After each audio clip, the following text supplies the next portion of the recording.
Hey guys, so I have a pretty sad video today. I had to leave Faze.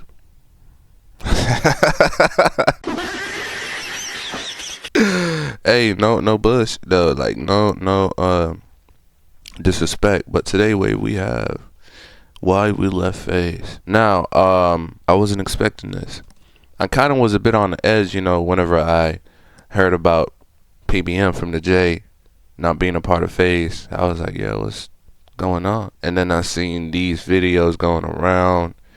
And then I seen Omeezy. Because if you kept your ears to the streets, you would remember there was a point in time where he made a video on Faze, basically calling them out, saying that they looked like some ragtag group. They didn't really mess with each other like that. And they just were thrown together, given a contract, given some money.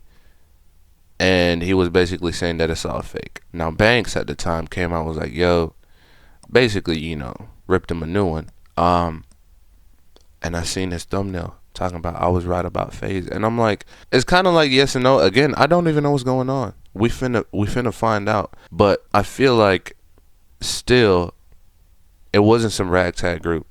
These were creators that knew of each other, that had camaraderie, and they were happy to be able to work alongside, rubbing shoulders in the same house, under the same team. But let's get into it. What's up, guys? We all on for sure? Yeah. We're good. I hear it. So we're gonna try to keep this like very simple. Mhm. Obviously, this isn't a joke. I know y'all see Silky is not here right now. He's in New York celebrating with his family for Christmas, which is understandable. He couldn't be here for this, but he's here on the thing. A week ago, we all stopped streaming during the last day of our marathon that we were doing, and we didn't really like. I know a lot of people thought, "Oh, we're trying to make this a joke or whatever." That's never been the thing. There's a lot of stuff that's happening, and we have decided. What is going? Why they all look so sad and depressed? Why they all look so sad and depressed? Because I would say it's not like breaking up a boy band. It's not like, oh, y'all ain't never finna see each other again. It's like, no, we're just not Faze anymore. We're not under that contract. Like, we're still boys. I'ma still come over, collab, do whatever. It's just that we're no longer living together in the same house. They looking like somebody done passed. Come on, man. As a group, that obviously it was in our best intention to leave Face Clan. So all the speculations that like, oh, this is like an announcement, or this is something that we planned. This was not planned, and this was just some things that we came to terms, and yeah, we are leaving Face Clan. What I can say, what I will add to that is that nothing is going to change from the viewer's perspective, from the chat's perspective, with our dynamic. Like, we are all still rocking with each other. We're all staying together. Me, Ron, Lacey, Jason, Silky, Kason, Rage. Like, we're all still He ain't say Max. doing our thing collectively and working on our own thing moving forward, and still going to be a part of each other's content. It's not like everyone's going in over here and doing their solo thing, over here and Right. doing their solo thing. We're all That's what I'm still saying. doing what exactly we were doing before, just not underneath those four letters anymore. Exactly. Which So I'm like, what's the issue? it hurts. It hurts me. I think a little bit more than everyone else, but I feel like it had to be done.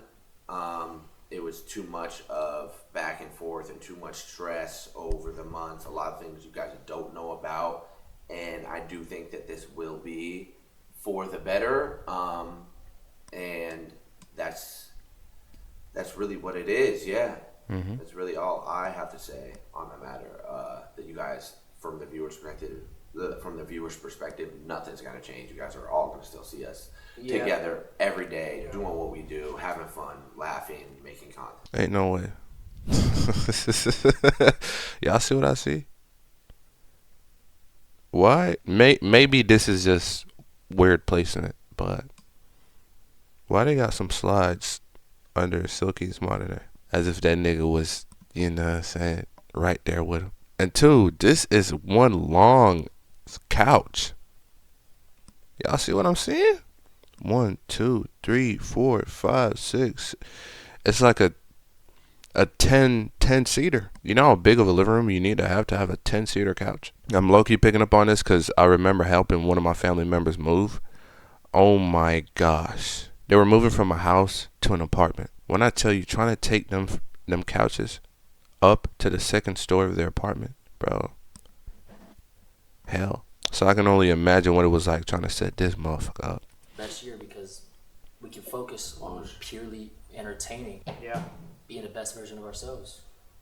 Yeah, I mean, that's just the main thing right now, to be honest. Is everything good? We can talk. Yeah. That's good.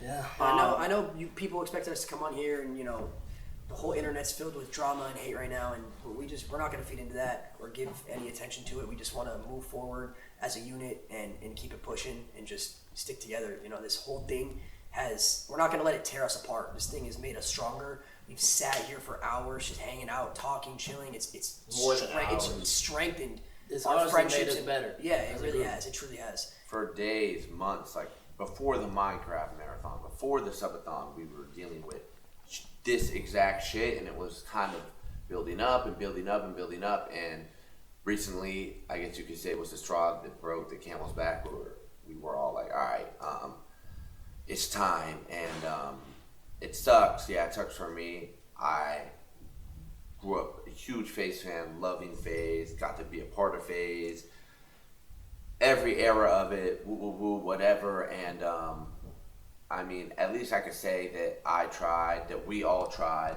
and that we all did pretty fucking well. We won Org of the Year back-to-back years, ending on a back-to-back Org of the Year, and now we can move on together and do our own thing. Not to like end it, but maybe end it. To like anyone who obviously supported all of us. Thank you, guys. Even when Max was a part of it, and we were their Miami house with them, with the 3712 Broad Lawn house. All the jokes, all the clips, like all the memes, and like all the support for the last 2 years. Yeah, 2 years almost. It's been crazy. It's been insane, and I don't think it's ever been done in like a streaming group. Like, Nah, I think we can always say Faze back of the back changed our lives. that's what I'm 100%. saying. Faze changed our lives. Back to back org. Like, it's incredible what we accomplished in not even 2 years. And yeah, we appreciate anyone who supports the past and supports our future. And as well to Faze, you know, we're very thankful and grateful for the opportunities that we were given. You know, all the things, the content we were able to make, just putting us in the same room together and Yeah. introducing us. You know, it created like lifelong friendships. So Facts. But yeah, that was really it, y'all. I appreciate y'all. Just know the best is yet to come. The best is yet to come, y'all. And you know what? On the same tip, where is he at? Where's that heckler? Let's go ahead and tap in right quick. We pay all the new members $0 to be a part of this. Thank you. They all get paid $0. We take $0 out of all their pockets too. We don't touch any of their revenues. The bigger brain play with these kids is to take their vision, what they want to do, help them elevate, put structure around them, and inject them with funding to, you know, create shows, create products, whatever the this fool wants to do. If he wants to open up a pizza restaurant tomorrow in Hollywood, we're gonna help him do that type. And then, you know, when we're structuring that, putting that together, injecting. And this is the back and forth that I was talking about some time ago. Money in that's when we can sit down and have just an open, transparent conversation about, okay, what's that business look like? What do we stand to gain? What do you stand to gain? Etc. You see that little townhouse that Max was in? They tried to make that pay 20 bands a month. What the On that note, Omar, Faze the up. Throw it up one time. Throw it up one time. Come on. I don't even know what that is. Come on. Yes, you did. I know a lot of people thought, oh, we're trying to make this a joke or whatever. That's never been the thing. There's a lot of stuff that's happening. We have decided as a group that obviously it was in our best intention to leave Faze Clan. Oh boy, looks like we need to phase the down, huh? Don't we? Stop! He's already Listen, man, if Faze wasn't already cooked, then today is the official day. All of the remaining members since the last video have announced that they have officially left Faze. Even people who weren't all the way into the modern collective. I'm talking about the Faze swag, the Faze rugs of the world. These people have also disconnected from Faze. And they just recently made an announcement that the only thing that they are doing going forward is their esports division, which means for the most part, they are moving on to a new phase. Now, us Nostradamuses Ben saw the writing on the wall, but I am here to officially unpack all the details and give you my theory as to why this situation went down the way that it went down. But before we get into the video, please make sure you hit that subscribe button. It's getting colder out there and us unemployed have got to stick together. Think of it as a gift from you to me and the community as a whole. Now, back into the video. This is like an announcement. This is something that we planned. This was not planned, and this was just some things that we came to terms, and yeah, we are leaving Faze Clan. Now, I stated in a previous video, but I'll restate it again. This has been a terrible year for Faze. No, not the streamers individually. They're doing great. They're doing fine. They have numbers which maybe a little bit disputed later on in the video. But ultimately, the group got hit with allegation after allegation, issue after issue in the mainstream media, and now a complete dismantling of the group. After Blackboy Max and his cousin came out and opened the floodgates as to why they left Faze, what happened behind closed doors, to a little extent, it seemed as though that opened the Pandora's box for Banks to crash out on the timeline and for everybody else to then leave Faze. Now, for anybody wondering, the guys are sticking together. That's what that response video was about 2 days ago. And that's great to hear. I'm glad that a true and genuine bond has blossomed out of those moments on and off camera over the past couple years. Adapt does say one thing that is very interesting though in his monologue about their leaving Faze. He tips his hat to an old saying that Michael Jordan had back in his Bulls days about talent making Faze, not necessarily the organization. Because like I said, and I feel like I said this multiple times throughout different speeches and on my stream, is what made Faze always Faze was the people who were inside of it, and that was us. We were the people who were inside of Faze, and that's what Faze was. It was us, and we are leaving, and we're gonna still be able to do what we want to do regardless. That was my number one thing. As long as we can all leave and collectively still be in each other's lives, in each other's content, be a part of living together, all that, then we're good, and the viewers will be good, the chat will be good, and nothing's gonna change. It's just that simple fact. I think that that's a slight jab to the shady business practices from the senior leadership, the management companies that do own Faze, aka Hardscope, Faze Banks, and Matt Kalish's company. Damn. FBD. Faze Banks? No. Exposes Banks for lying about leaving Faze when he's still an owner of Faze. Shit. As told by Blackboy Max's cousin, of course. This comes after the news that co-founder and president of DraftKings, Matt Kalish, who owns 75% of Faze, reportedly got into contract talks about getting 20% of creator earnings. Real genuine vibes going on there, yeah. And we'll get back to that in a minute because I think that that stuff is important. But first, I do want to look into the creators because this is a big deal. In their own separate streams, some of the creators started talking about how great the Faze clan was for what it was, the time being, the relationships that they built and gained, and some of them even started crying because breaking up is hard to do. Shit's just sad, bro. Cause this shit really did mean something to me, bro. But at some point, I wasn't gonna be the last person on a sinking ship, you know? And all these guys came in and revived it and revived my passion for content creation and wanting to do that. So I'm rocking with them, you know what I mean? And it was a hard decision to come to, but that's what it is. Like, those are my brothers. And I love making content with them. I love being on stream with them. I love the fact that we could just kick it, you know what I mean? And while some of the creators from the Faze clan were reminiscing about the good times and how much this stuff is meant to them, kind of circling the block on the whole experience as a whole, other creators, your age, also a part of the Faze clan, who we haven't heard from a minute, spoke out and kind of did their own kicking while the horse was dead moment. They said it's gonna be in floor. Oh my God, if y'all knew the shit I signed for, bro, and the shit I did not get and still stayed in that shit, y'all niggas will call me retarded, nigga. Y'all niggas will call me, what the fuck is wrong with you, nigga? But you gotta understand, being around them boys, Lacey, Jason, Max, Silky, Ron, Kason, Adapt, I didn't give a fuck about none of that shit. I don't give a fuck, bro. I ain't gonna lie, there was a point I was gonna leave. I'm gonna keep it a bean. Yikes. I was gonna leave like a year ago. Like a year and a half ago, I felt like I was gonna leave. No cap. They all knew it too. They all knew it too. They knew I was tight, nigga. They knew the only reason why this shit all started because I was promised Florida and I was promised other things we're not gonna speak on. Because if we spoke on it, GG. You know what I'm saying? But I told him for the team. I said, fuck it. What's going on, twin? Yeah. I legit just had it plugged in and then for some reason it shut off. So I ain't gonna lie. I might slide on TikTok shop and buy me that eMeet T60, whatever it is, 4K 30 FPS or 1080 60. And go to LA and just believe niggas just got me out there? Yeah. No, bro. No, bro. And imagine if I would've. I would have been out there in LA homeless with fucking 10 dogs looking for a place to fucking sleep. Well, imagine I did that shit, nigga. But even after all of that, you know, getting the guys to stay through the suspicious holes that were starting to pop up, it seems like Faze Clan couldn't sustain any of that. And now we're sitting here today where the whole organization is doing a sweep. This person is disassociating. That person is disassociating. The only thing that is stuck around is the esports side. Now, it is good to see, as somebody who is an outsider looking in, that these guys are finding solace within each other. But ultimately, it points to one thing and one thing only: the management group. Faze did a suit. All the Faze is done besides the esports, bro. Apex, Swag. I love Swag, bro. I love Rug. I love everybody. And it's literally the members were perfect, bro. Damn near.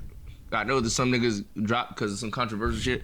But like, I never had a problem with the members, bro. It's always the higher up shit. Always. And I thought my whole trailer of my fucking video was about killing the fucking suits, my nigga, just to find out there's more suits. We are seeing an unprecedented. Damn. That's how it be, bro. That's why I like to keep my shit solo. I like to keep my between you and me.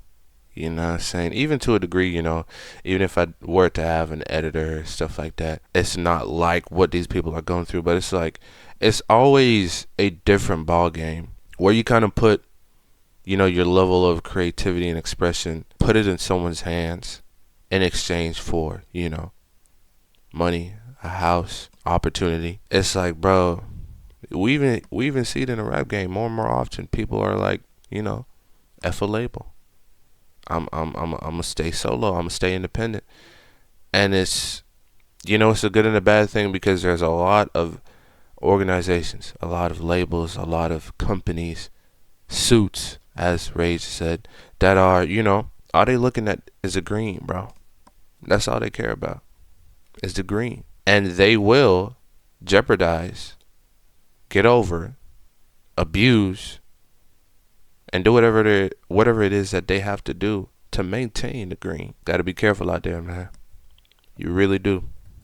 Exit from this collective. Remember, Banks left at the beginning of the year, and we'll get to him in a second, but it's not just this new era, it's also some of the older members. People who were, for the most part, kind of separated but still carried the Faze name. Faze Apex left and Faze Rug left, which, hey, I ain't gonna lie, Faze Rug leaving was bigger than anything that I had saw so far. Like, that's when I knew, oh, it's really something going on. And another member, Faze Swag, who we talked about in a previous video, also left the collective. But there kept being a common theme in a lot of these people's sentiments as they walked out the door. It wasn't the people, it wasn't the time, it wasn't that they were burnt out, it wasn't that, you know, there weren't enough women, it wasn't that, you know, X, Y, and Z LMNOP. It's the fact that the people who are on the upper end of the spectrum, you know, management, the higher ups, as Rage would say, the suits, kept fucking it up. I mean, bro, it's just cooked, bro. Like, you know what I'm saying? It just got to the point where people just kept coming into Faze, fucking taking control of it, who didn't know anything about fucking gaming, bro. And just ruined the whole shit, man. And now we're sitting here looking. And that's exactly how it be, bro. Esports, shout out to Faze K-Sign, and saying to ourselves, where did it all go wrong? How can this happen multiple times? Is there somebody we can point the finger at? Earlier in the video, I talked about how Matt Kalish, co-founder and president of DraftKings, who owns 75% of Faze, came in and talked about how he can recoup some of his money. Now, from Matt's Bloomberg article, I get it. I came in, I invested all this money into the content side, and, you know, I'm trying to recoup those funds. But just like fellow content creator and also a part of a bigger content group who Faze did go after not too long ago, Agent 00 said, once you introduce those suits into the conversation, they just want more and more and more until they ultimately suck the product dry. Where Faze fucked up was by introducing business people to their organization. And it's not their fault because they couldn't have known, right? Everybody else can look at that and be like, oh, that went bad. Let's not make the same mistake. When A&P started, the thought of selling A&P for $100 million, making a fuck ton of money sounds amazing. But after you see enough people get burned, you don't want to let anybody in. You only get that experience. You only learn those lessons by either making a mistake yourself or by seeing other people make the mistake. And because they're the pioneers and Optic went through something similar, Optic and Faze, it's enough caution to never allow somebody in unless you trust them with your life, because they have the power to ruin everything. Business is ruthless. It has, man. In the live stream that I did this past Friday to cover all. And you know what? I think we finna end it right there, bro. I really like what Agent had to say, bro. Damn, all this Twilight action. Anyways, these corporations with Ready Player One, you know, homie was trying to put on this front like, oh, he's this big game head. He knows all about gaming. He's an OG. Homie didn't know a lick of it. All he wanted was to be the best at the game that he wasn't even invested in. He just wanted more money. And it's the same with a lot of corporations today. You know, especially what Agent said. The second you bring somebody in that does not have your best interest in heart, bro, you cooked. That is what led Faze down this path. The higher ups that they brought in that ultimately ruined the whole thing. And it's like, had those individuals not been incorporated, Faze would be flourishing. Because again, what made Faze Faze? What makes a lot of these companies who they are is the people inside, the people underneath, the creators. And you know, sad to see it. But again, you know, who knows? They might come out with a new boy band. I don't know. Faze 2.0. But anyways, that'll be it for the video. I hope you guys enjoyed it. Y'all take it easy. Y'all stay safe. Have a good New Year's Eve and New Year's Day. And I'm going to see y'all next year. I did the thing.